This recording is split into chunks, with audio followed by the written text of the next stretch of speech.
ఓం శుక్లాంబరధరం విష్ణుం శశివర్ణం చతుర్భుజం ప్రసన్నవదనం ధ్యాయేత్ సర్వవిఘ్నోపశాంతయే. ఓం సరస్వతీ నమస్తుభ్యం వరదే కామరూపిణి విద్యారంభం కరిష్యామి సిద్ధిర్భవతు మే సదా.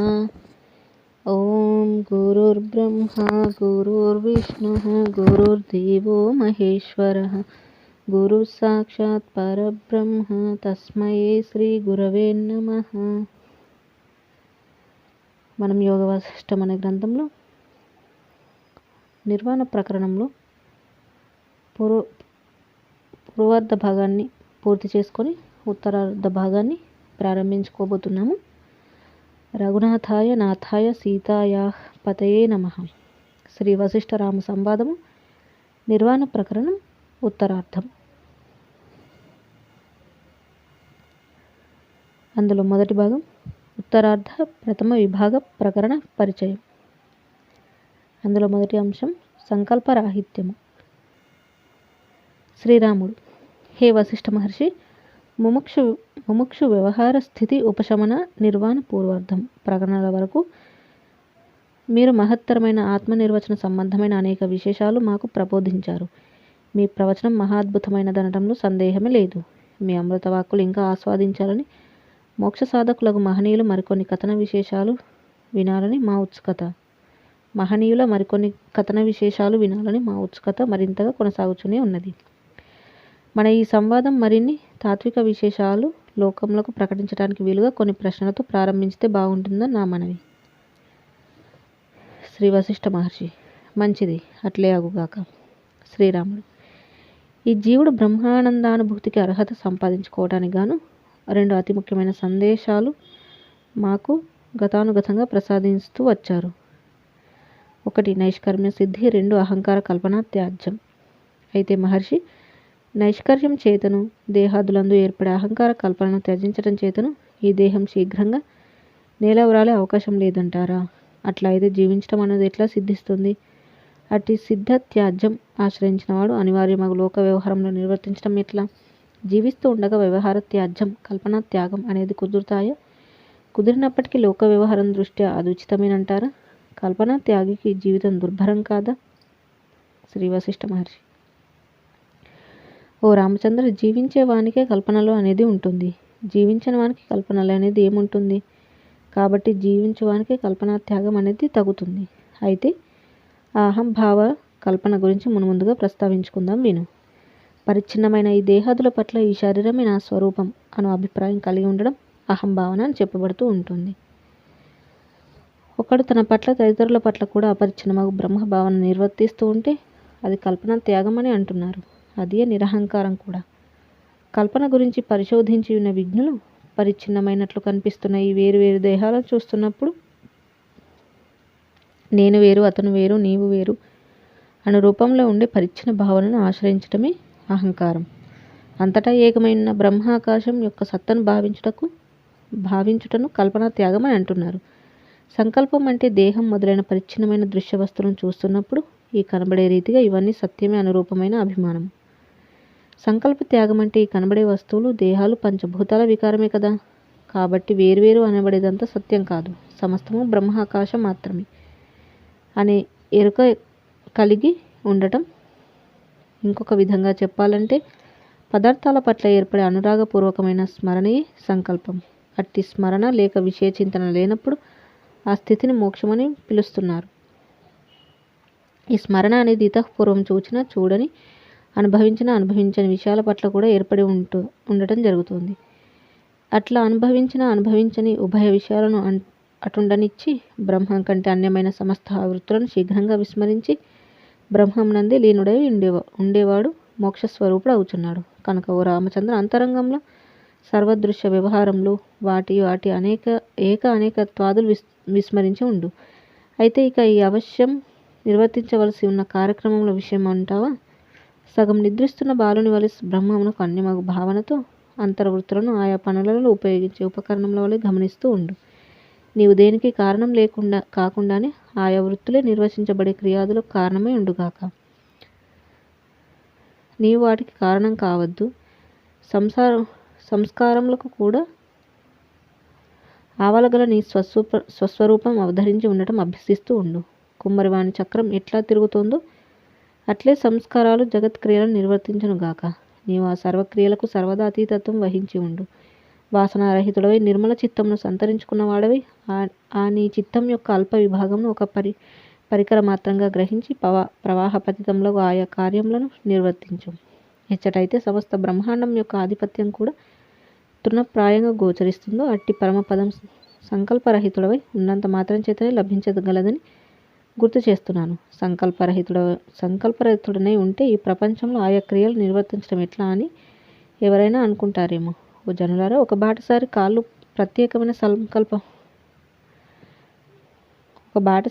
ప్రత్యేకమైన సంకల్పం లేకుండానే వెళ్ళాలనుకున్న చోట వైపుగా బాటలో అడుగువేయటం లేదా ఎట్లాగైనా ఎవరైనా సరే ప్రవాహ పద్ధతుల మగు ఈ జగద్ వ్యవహారములన్నీ కూడా సంకల్ప రాహిత్యంగానే నిర్వర్తించవచ్చునని నా మనవి. జాగృతిలో కొంతవరకు సంకల్పితంగా ఊపిరి పీలుస్తున్నావు, మరి స్వప్న దశలోనూ అసంకల్పితంగా ఊపిరి పీలుస్తున్నావు కదా. అట్లాగే నా ఇచ్చచే నేను జీవిస్తున్నాను, ఇచ్చచే కర్మలు నిర్వర్తిస్తున్నాను అనే ధ్యాసను శాంతం నందు లయం చేసివి. అసంకల్పితంగా కల్పనారూపమగు ఈ దృశ్య జగత్తునందు క్రీడగా లీలగా వ్యవహరించు. ఒక గడ్డి మొక్క ఉన్నది. అది స్వతహాగా ఎట్టి సంకల్పం లేకుండానే గాలివాటు కదిలి ప్రక్క మొక్కలతో సంయోగ వియోగ చేష్టలు నిర్వర్తిస్తోంది కదా. అట్లాగే రామచంద్ర, నీవు కూడా సంకల్పరహితుడవై సుఖ దుఃఖములకు సంబంధించిన ఎట్టి భావన చేయకుండానే ప్రవాహపతిత కార్యములను నిర్వర్తించమని మరల గుర్తు చేస్తున్నాను.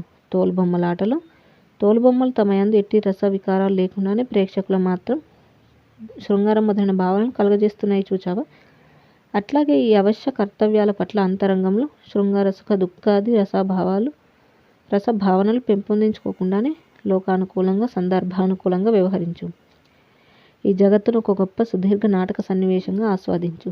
నేను చేతులెత్తి ఊర్ధ్వస్వరంతో ప్రకటిస్తూ ఉన్నప్పటికీ ఈ జనులు నా ఈ వాక్యాలు ఎందుకో తగినంతగా వినిపించుకోవటమే లేదు. ఎట్టి సంకల్పములు ప్రవేశించనీయకుండా అంతరంగమున మౌనం వహించి ఉండటమే పరమశ్రేయోదాయకమగు స్థితి. అట్టి సంకల్పరాహిత్యాన్ని అంతరంలో ఎందుకు భావన చేయరాదు చెప్పు. ఆహా, ఈ మోహం యొక్క గొప్పతనం ఏమని చెప్పాలి. సర్వ దుఃఖాలను హరించగలిగినట్టు ఆత్మవిచారణను చింతామణి ప్రతి ఒక్కరు తమలో ఉంచుకొని దానిని వదిలి జనులు సంకల్పాలలో ప్రవేశించి అనేక ఉపాధులలో గొప్ప సంచారం చేస్తున్నారే. దృశ్య దర్శన రహితమగు ఆత్మతత్వమే అసంకల్పమను దాని రూపం.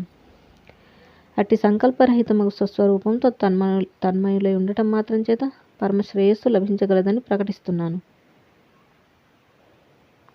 అట్టి ఆత్మీయ స్థితి ఎవరికి వారే సముపార్జించుకోవాలి కానీ ఆ అనుభవం ఒకరికి మరొకరు ఎట్లా అందించగలరు. శాస్త్రంలో గురుస్థానంలో గల మేము అట్టి అసంకల్ప సామ్రాజ్యంను గుర్తు చేస్తున్నాం. అంతవరకే మా పాత్ర. అందుచేత రామ, నిద్రిస్తున్న వానికి జగత్ లేనట్లు సర్వకర్మల ఫలముల పట్ల పూర్ణమ ఉదాసీనతను అంతరంగంలో వహించి అటుపై ఆయా ప్రవాహపతిత కార్యక్రమములను నిర్వర్తించవానికి ఈ 14 లోకాలు ఆట వస్తువు వంటివి అవుతాయి. ఓ రామచంద్ర, సమస్త ఇంద్రియ విషయాలు నీకు రసహరితంగా కనపట్టుగాక. హేమంత ఋతువులో పూతీగా ఉంటుంది, కానీ పువ్వులు పూయవు చూచావా. అట్లా ఇవన్నీ ఆకార మాత్రలేనని నీచే గ్రహించబడుగాక. నీవు జ్ఞానసూర్యుని ఆశ్రయించి జ్ఞానరసం మాత్రమే ఆస్వాదించు. ఇక ఈ నీ యొక్క తదితరుల యొక్క శరీరాల విషయం ఏమంటావా. యంత్రపు బొమ్మలు భావాలు లేకుండా కదులుతాయి చూచావా. ఈ దేహాలు కూడా ఆయా వివిధ భావ గుణ నిర్గుణ మిశ్రమాలచే తయారు చేయబడుచున్నాయి. 1 పంచకోశాలలో అన్నమయ, ప్రాణమయ, మనోమయ, విజ్ఞానమయ, ఆనందమయ ఈ పంచకోశాలలో ప్రతిబింబించే చిదాభాసుడు. 2 పంచప్రాణములు అనగా పంచప్రాణములు మనస్సు. పంచప్రాణములు అంటే ఏంటంటే ప్రాణ, అపాన, వ్యాన, ఉదాన, సమాన సప్రాణములు. 3 జ్ఞానేంద్రియ వర్గము అనగా శబ్ద, స్పర్శ, రూప, రసగంధములు. 4 కర్మేంద్రియ వర్గము చెవులు, చర్మము, కళ్ళు, నోరు, ముఖం. 5 అంతఃకరణ చతుష్టయం మనస్సు, బుద్ధి, చిత్తము, అహంకారము. 6 శరీర వర్గము స్థూల, సూక్ష్మ, కారణ శరీరములు. ఈ 6 మిశ్రమములతో తయారైన సమ్మిళిత వస్తువే ఈ దేహము. ఈ ఇంద్రియాలు స్వభావ సిద్ధంగా బాహ్య రసస్వాదనం నందు ప్రవృత్తములై ఉంటున్నాయి కదా. వీటిని జీవుని యొక్క ఉనికికే కారణమై ఉన్న భూమానంద రూప చైతన్య రసంచే నింపి ఉంచాలి. బ్రహ్మానందమే ఈ సర్వరూప దృశ్య ప్రదర్శనగా అనుక్షణికంగా ఆస్వాదించాలి. శ్రీరాముడు. మహర్షి, ఈ ఇంద్రియాలు స్వభావ సిద్ధంగా ఆయా విషయాలందు ప్రవేశిస్తూనే ఉంటాయి కదా. కనులు చూస్తూనే ఉంటాయి, చెవులు వింటూనే ఉంటాయి. విషభోగాలు కూడా ఈ జీవుని ఏదో రూపంలో తప్పక సమీపిస్తూనే ఉంటాయి. మరి విషయరాహిత్యం అనేది జీవించున్నంత వరకు ఎట్లా కుదురుతుంది? శ్రీ వశిష్ఠ మహర్షి: అవును, దేహం అంటేనే ఇంద్రియాలు, ఇంద్రియ విషయాలు.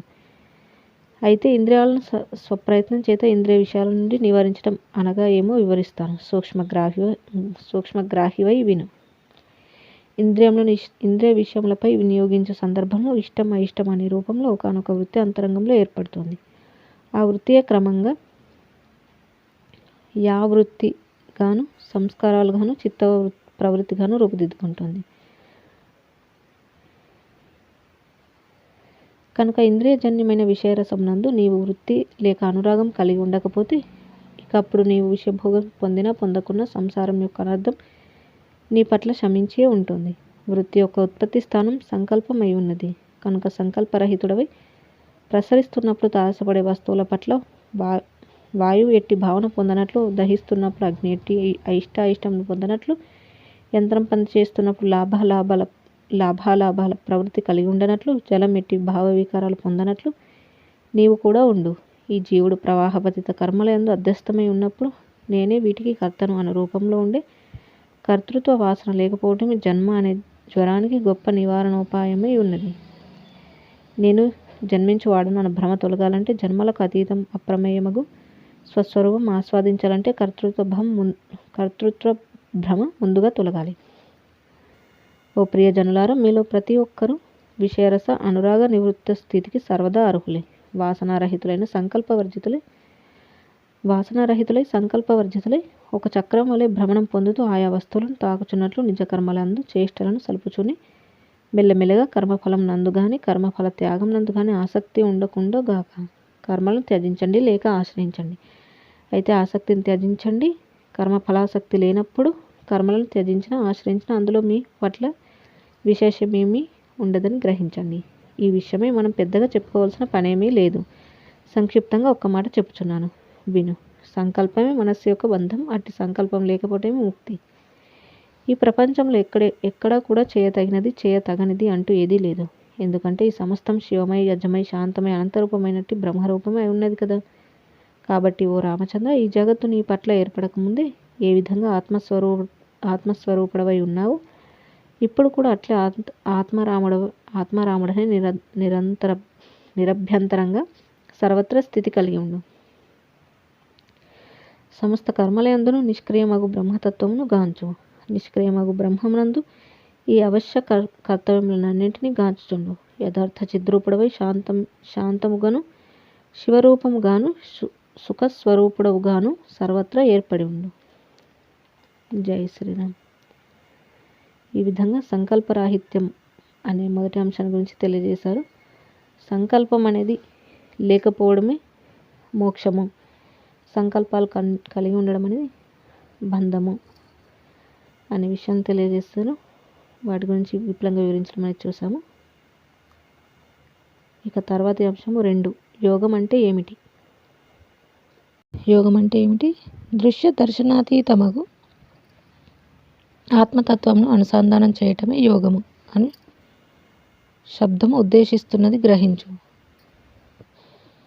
యోగము అని శబ్దం ఉద్దేశిస్తున్నదని గ్రహించు. అది స్వాభావికం, అకృత్రిమమగు చిత్తక్షయం కూడా.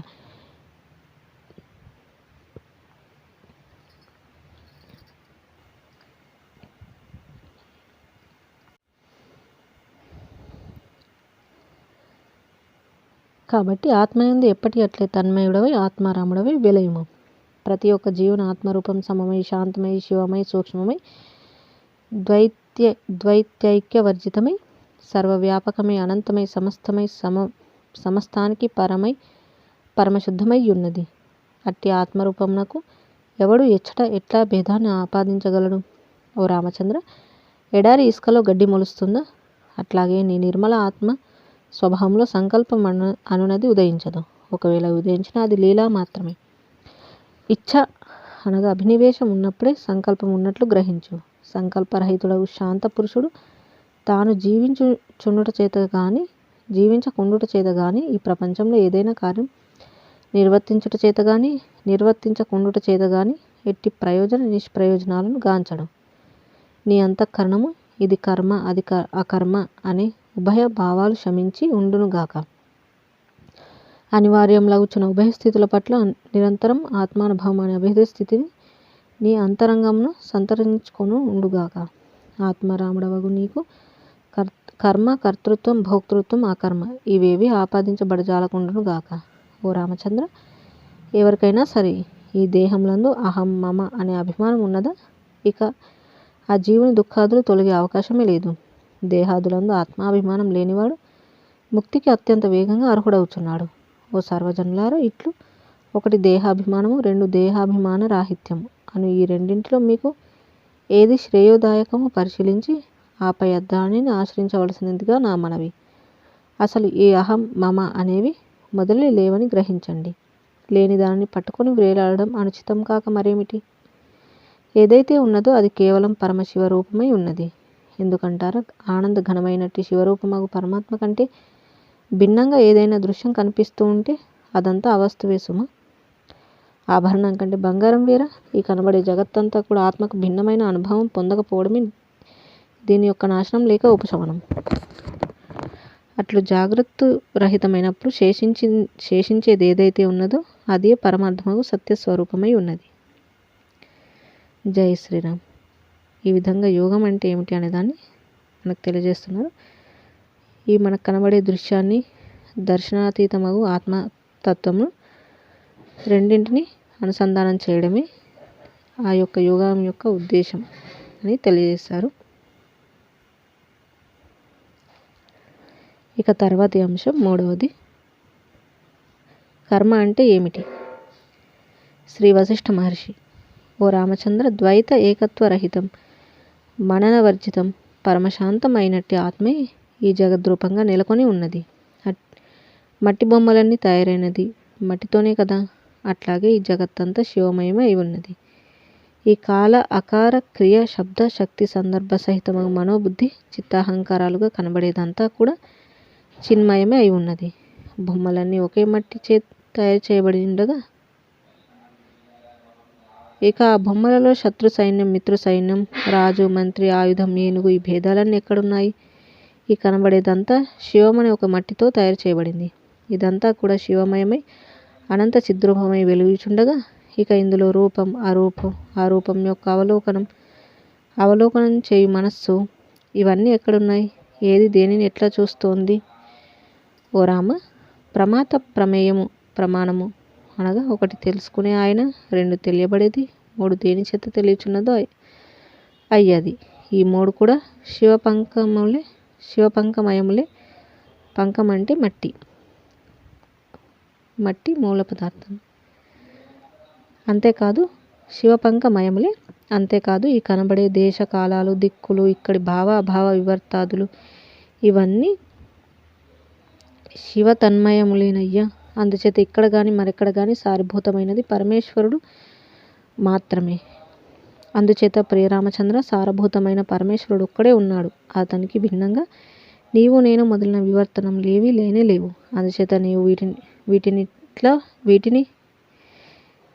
నీవు వీటన్నింటి పట్ల అసంసక్తమగు బుద్ధిని పెంపొందించుకొని అటుపై శిల యొక్క అంతరాంతర విభాగం వలె పరమ మౌనం వహించి ఉండు. అంతేగాని స్వతహాగా లేని వానిని పట్టుకొని వ్రేలాడని వద్దు. శ్రీరాముడు: హే ప్రభు, జ్ఞాని అనగా ఎవరు? ఏది ఉచితమో ఏది అనుచితమో ఏది నిర్వర్తించాలో ఏది నిర్వర్తించకూడదో తెలిసి ఉన్నవాడు కదా.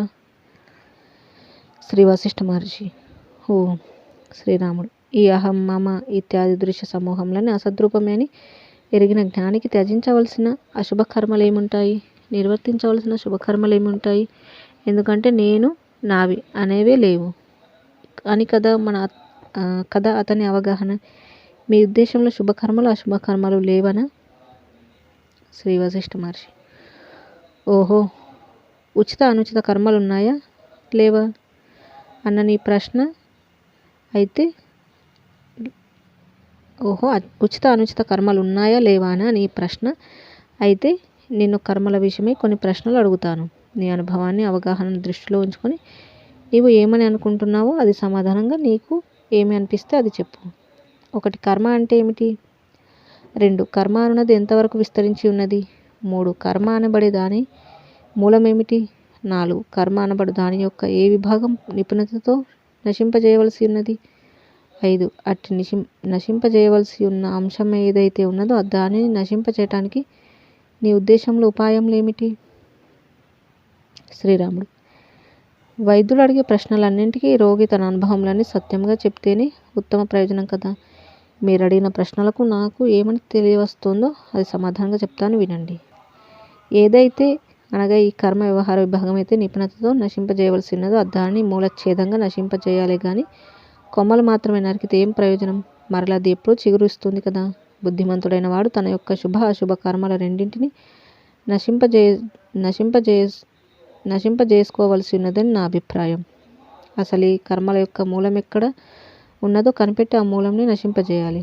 అయితే దేని యొక్క ఏ మూలంను ఛేదించుటచే ఈ కర్మ వృక్షం మరలా చిగురించదో అట్టి కర్మ మూల వ్యవహారం గురించి చెప్పుచున్నాను, వినండి.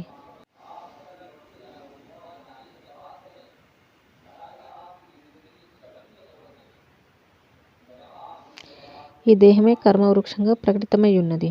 కాళ్ళు, చేతులు మొదలైన ఆయా అంగాలు అనే లతలతో ఇది శోభిస్తోంది. ఈ దేహం సంసారం అనే ఒక మహారణ్యంలో చిక్కుకొని ఉన్నది. ఈ దేహం వలనే జీవునకు సుఖదుఖాలన్నీ కలుగుచున్నాయి. ఈ దేహ వృక్షమునకు కర్మయే బీజము. ఈ దేహ వృక్షం యొక్క ఫలములే సుఖదుఖములు. ఇది క్షణికమగు యవ్వనంతో భాషిస్తూ చివరికి ముసలితనం అనే నిస్సహాయ భూమికలకు నడిపిస్తుంది. కోతి చెట్టు ఎక్కి ఆ వృక్ష సౌందర్యమునంతా నాశనం చేస్తుంది చూచారా. అతి భయంకరమైన కాలం అనురూపంగల మర్కటం ఈ దేహ వృక్షాన్ని ఆశ్రయించి దీని ఆకృతిని నిమిషానికి ధ్వంసం చేస్తుంది.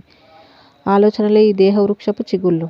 నిద్ర, ఆ నిద్రలో కలలు గనటం ఇవి కూడా ఆ దేహ వృక్షాలకు ఆకులు వంటివి. ఈ దేహము జగత్తు అనే ఒక మహారణ్యంలో జన్మించింది.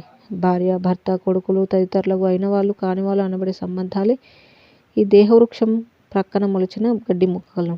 అట్టి ఈ దేహ వృక్షము ముసలితనం అనే శిశిర ఋతువులో తన ఆకులతో సహా నేలకూలుతోంది. ఈ కాళ్ళు, చేతులు, దీని పల్లవాలు, లోన గల నాడులు, ప్రేగులు, ఎముకలు, రక్తం ఇవన్నీ వృక్షం యొక్క వ్రేళ్ళు మొదలైన అంతర్విభాగాల వంటివి. ఈ గోళ్ళు, జుట్టు మొదలైనవన్నీ కోసినప్పటికీ మరల చిగురించి వృక్షపు లేపుత వంటిది.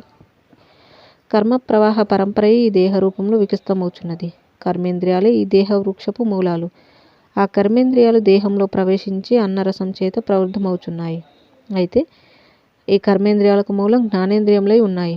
వృక్షపు వేళ్ళు ఎంతో దూరం విస్తరించి ఉంటాయి చూచారా. ఈ దేహంలో జ్ఞానేంద్రియాలు కూడా నిజ విషయ రూపంలో ఈ దృశ్య జగత్తులోనికి సుదూరంగా విస్తరించి ఉన్నాయి. ఆ జ్ఞానేంద్రియాలు ఒకవైపు ఈ కళ్ళు, ముక్కు, చెవులు, నోరు మొదలైన పంచేంద్రియ స్థానమును, మరొక వైపు ఈ జగద్విషయ సమూహమును ఆశ్రయించి ఉన్నాయి. కర్మేంద్రియములకు అనగా చెవులు, చర్మం, కళ్ళు, నోరు, ముక్కు, జ్ఞానేంద్రియాలు, శబ్ద, స్పర్శ, రూపరసగంధాలు మూలం కదా. కర్మేంద్రియాలకు జ్ఞానేంద్రియాలు మూలం కదా. ఇక ఆ జ్ఞానేంద్రియాలకు మనస్సు మూలం. ఆ మనస్సు చేతనే ఈ జీవుడనేవాడు చైత్యముల వైపుగా ఉన్ముఖుడై ఉండటం జరుగుతోంది. మరి అట్టి ఈ మనస్సుకు మూలస్థానం ఏమిటి అని పరిశీలిస్తే చిదాభాసుడు అనతగ్గ ఈ జీవుడే మనస్సునకు మూలస్థానం అని తెలియవస్తోంది. మరి చైత్యాంశమును ప్రదర్శించే ఈ జీవుడు అనబడేవానికి మూలమేమిటంటారు? జీవుడనబడేవానికి మూలమేమిటంటారా? ఈ చిదాభాసాంశమునకు మూలము సర్వమూలములకు ఏకైక కారణమైనట్టి బ్రహ్మమే అయి ఉన్నది. ఆ బ్రహ్మం మనోవాక్కులకు అవిషయమై ఉన్నది.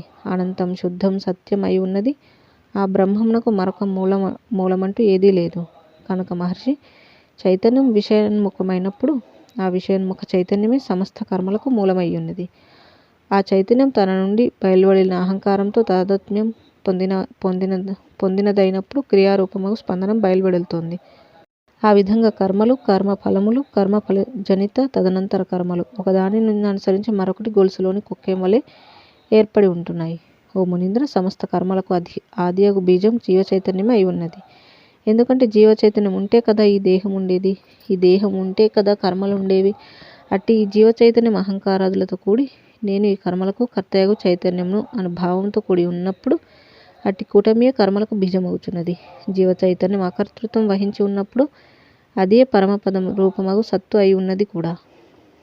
సత్తు అయి ఉన్నది అనగా ఒకటి, జీవ చైతన్యం అహంకారము మొదలైన భావనలతో కూడుకొని ఉన్నప్పుడు అది కర్మ వ్యవహారములన్నిటికీ తానే బీజమై ఉంటుంది.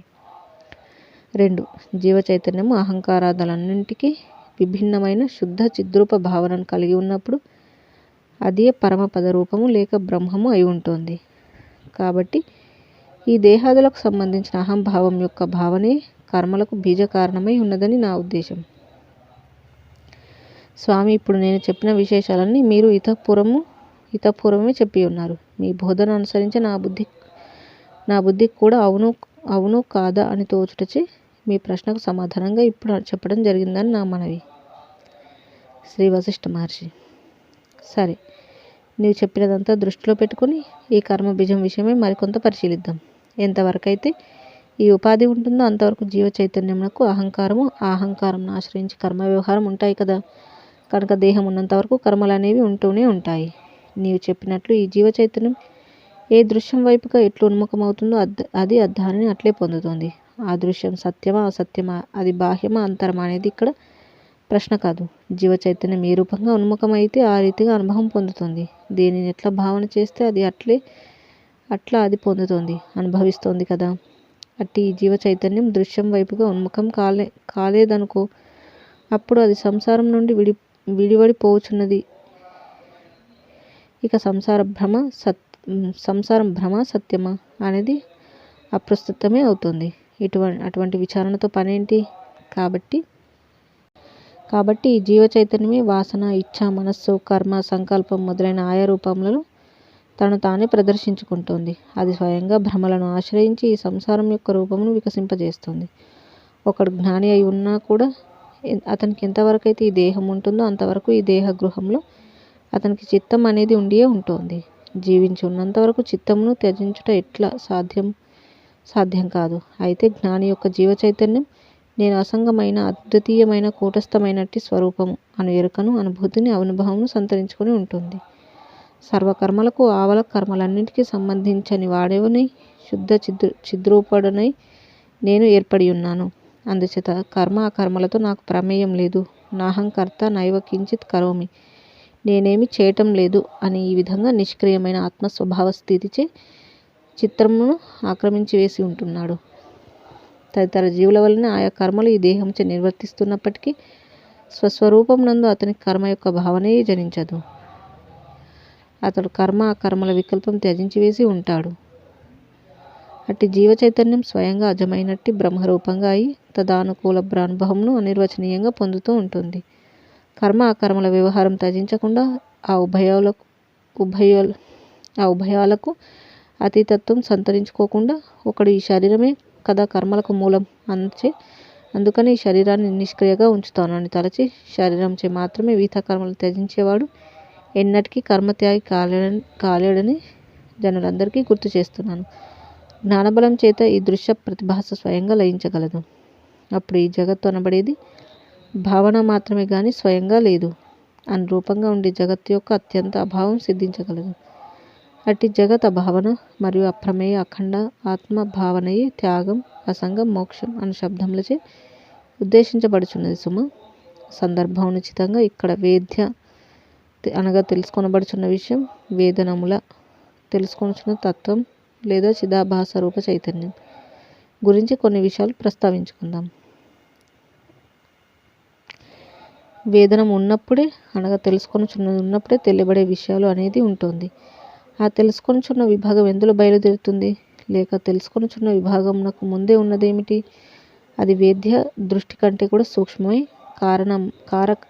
కారణమై ఉన్నది. అట్టి మున్ముందుగా ఉన్న తత్వంను ఆశ్రయించడమే వేద దృష్టిని అధిగమించి తత్వదృష్టిని ఆశ్రయించడమని గ్రహించు. ఏ తత్వదృష్టి యొక్క పరిపుష్టి చేత వేద్య దృష్టి యొక్క ఉత్పన్నమే లేదు అని గ్రహించబడుతుందో అట్టి తత్వానుభవాన్ని సంతరించుకున్న వానికి ఇక తెలియబడే విషయాలు వేదనం అనేది ఎక్కడుంటుంది? అనగా వేద్య దృష్టి వేదనం కూడా స్వతహాగా లేవని గ్రహించిన చోట జగద్దృష్టి యొక్క అతీతత్వం రూపుదిద్దుకుంటుంది. దృశ్యం ద్రష్ట యొక్క అవగాహన, అభిప్రాయం, భావనలను అనుసరించే ఉంటుంది సుమ. జ్ఞానదృష్టి ఆత్మదృష్టి యొక్క పరిపుష్టి చేత ఒకడు వేదోన్ముఖత్వమును అనగా విషయముల పట్ల గల మూలధ్యాసం త్యజించినాడనుకో, వేద్యోన్ముఖత్వమును అనగా విషయముల పట్ల గల మూలధ్యాసం త్యజించినాడనుకో అనగా వేద్య దృష్టి ఉత్పన్నం కానప్పటికీ వేదనం యొక్క స్వరూపం ఏమి కలదో అది దానిని ఏమని పిలవాలి? అది వేదనం కాదు. ఎందుకంటే తెలుసుకోవటం మన కార్యక్రమం కన్నా అది ముందే ఉన్నది కదా. అది కర్మ లేక క్రియారూపం కాదు. ఎందుకంటే సర్వక్రియలకు అది ముందే ఏర్పడి ఉన్నది కదా. అందుచే అది నిష్క్రియం అని కూడా వర్ణింపబడింది. మరి అది స్వతహాగా శాంతమగు బ్రహ్మమే అయి ఉన్నది. ఆకాశంలో ఉంటే మేఘాలు జలాదులను ప్రతిబింబిస్తున్నట్లు బుద్ధ్యాదులందు ఈ దృశ్యం ప్రతిబింబిస్తోంది. అట్టి ప్రతిబింబాన్ని ఎరుగుచున్న చైతన్య విభాగం చిదాభాస చైతన్యం అనే పేరుతో ఉద్దేశించబడుతుంది. అట్టి చిదాభాస చైతన్యం క్రియారూపంగా ఈ జగత్తులో ప్రదర్శితమవుతుంది. ఏ జీవుడైనా చిదాభాస శూన్యత్వమును అవతరించి ఉంటే అట్టి అతని పరిశేషమును మోక్షమని పిలుస్తున్నారు. అట్టి వారు ఈ లోకానికి ఉపదేశిస్తున్నదంతా శిష్యుని వాస్తవ స్వరూపం గురించి. కాబట్టి రామ, దేహం ఎంతవరకు ఉంటుందో అంతవరకు కర్మల యొక్క త్యాగం అనేది సంభవించదు. కర్మలను ఆశ్రయిస్తున్నంత కాలం ఆ కర్మలకు మూలమైన చిదాభాస రూప సంవిత్తు ప్రవర్తిస్తున్నట్లే అవుతుంది.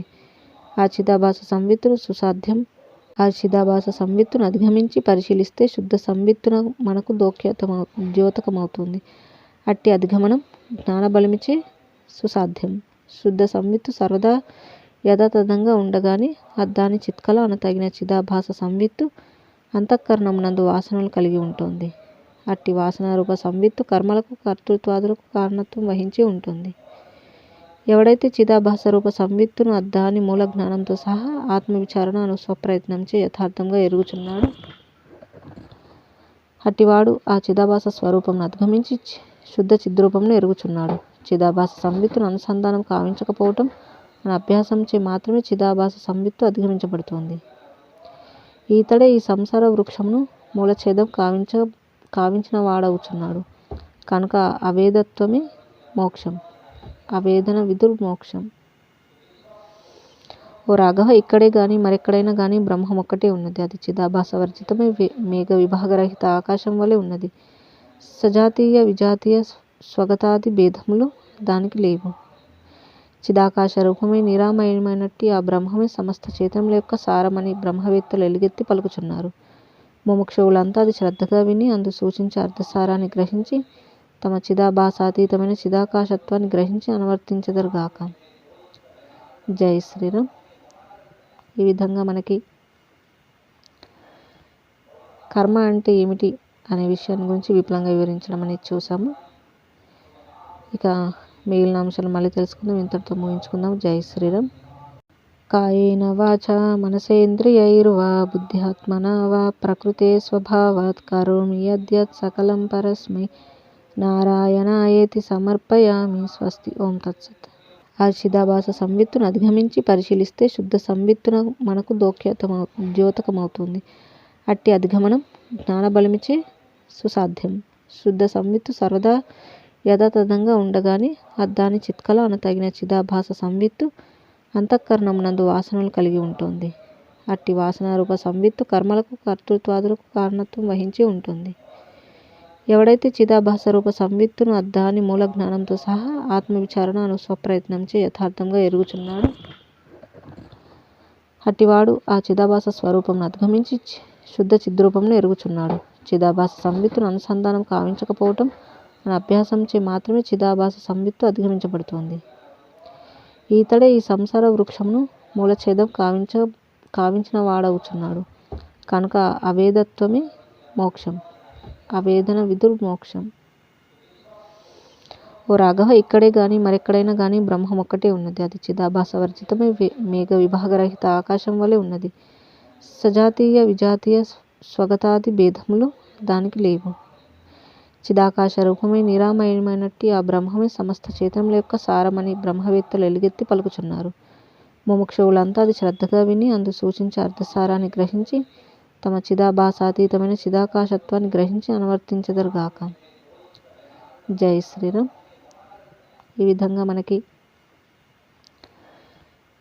కర్మ అంటే ఏమిటి అనే విషయాన్ని గురించి విపులంగా వివరించడం అనేది చూసాము. ఇక మిగిలిన అంశాలు మళ్ళీ తెలుసుకుందాం. ఇంతటితో ముగించుకుందాం. జై శ్రీరామ్.